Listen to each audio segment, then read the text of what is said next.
आज जो केस हम लोग डिस्कस करने जा रहे हैं उसमें SpO2 मॉनिटर पे रीड नहीं हो रहा है, समझ रहे हैं। तो एक बड़ी आईसीयू में और हॉस्पिटल में तनाव की बात होती है कि मरीज का SpO2 आना बंद हो गया। क्या आपके दिमाग में आता है क्यों ऐसा हो रहा होगा? कोई बताएगा?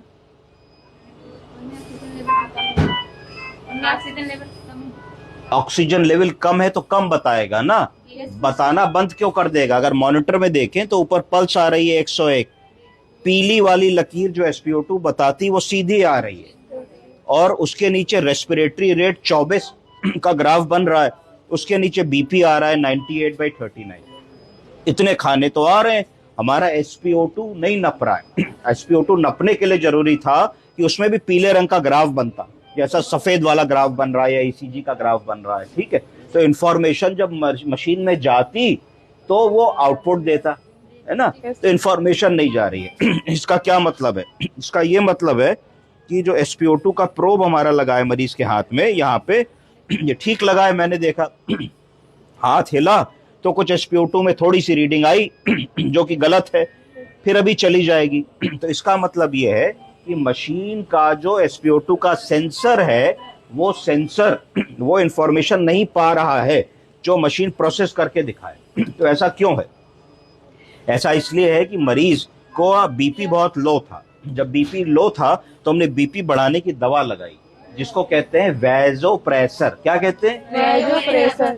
बहुत सारी दवाएं होती, हमने नॉरएड्रेनालिन लगाई। जब हमने नॉरएड्रेनालिन लगाई तो नॉरएड्रेनालिन वेसल्स को दबा देती है। क्या करती है? कॉन्स्ट्रिक्ट कर देती है। जब कॉन्स्ट्रिक्ट कर देती है तभी बीपी बढ़ता है।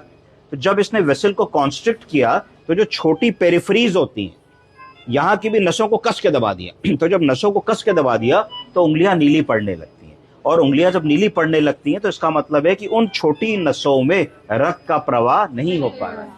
जब रक्त का प्रवाह नहीं हो पा रहा है तो जो पल्स ऑक्सीमीटर का सेंसर होता है जो SpO2 को नापता है, SpO2 का मतलब है partial pressure of oxygen fraction ना, तो ये नहीं नप पा रहा है। इसलिए नहीं नप रहा क्योंकि ऑक्सीजन का फ्लो ही नहीं है। जब ऑक्सीजन का फ्लो ही नहीं है तो सेंसर अपनी लाइट डाल रहा है पर उस लाइट से कोई इंफॉर्मेशन नहीं आ रही है।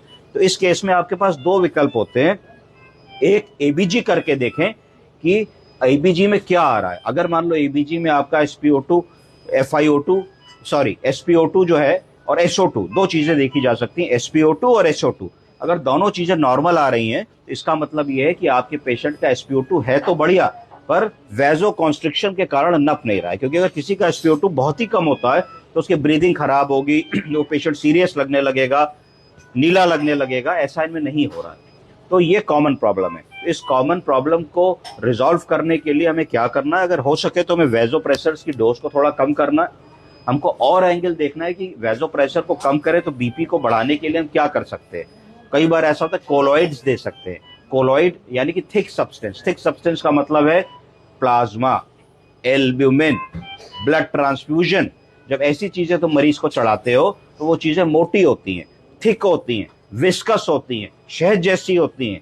तो जब उनको चढ़ाओगे तो वो बहुत देर ब्लड वेसल में रहेंगी। जब वो ब्लड वेसल में बहुत देर रहेंगी तो ब्लड प्रेशर ऑटोमेटिकली बढ़ेगा, क्योंकि ब्लड वेसल का कोलॉइड ऑस्मोटिक प्रेशर बढ़ेगा। जब कोलॉइड ऑस्मोटिक प्रेशर बढ़ेगा तो वो अपनी तरफ और पानी को खींचेंगी। जब और पानी को खींचेंगी तो जो पानी इधर उधर सूजन की तरीके से, पैरों में सूजन, चेहरे पे सूजन, फेफड़े में सूजन है, वो पानी ब्लड वेसल में वापस जाएगा, ब्लड वेसल के थ्रू हार्ट में जाएगा, हार्ट के थ्रू पंप होकर के बाहर आ जाएगा। तो ये लब्बो लबाब है, ऐसे रब कर सकते हो। और तुमने हाथ को रब किया तो थोड़ा बॉडी टेम्परेचर वार्म हुआ। अभी भी देखिए, जैसे मैं हाथ को छूंगा या टैप करूंगा तो उनमें मॉनिटर देखिए तो इनमें SpO2 आने लगेगा। क्यों? क्योंकि कोई ग्राफ मिला, तो एक कोई चीज रीड होने लगी। जब कोई चीज रीड होने लगी तो इसका मतलब आपकी मशीन ठीक है, आपका ग्राफ ठीक है, आपका SpO2 का सेंसर ठीक है, इंफॉर्मेशन वहां तक ट्रांसमिट हो रही है। क्योंकि ये जो मैंने किया ये इरेटिक इंफॉर्मेशन थी, इसलिए उसने SpO2 नहीं नापा, क्योंकि उसको पल्स तो मिली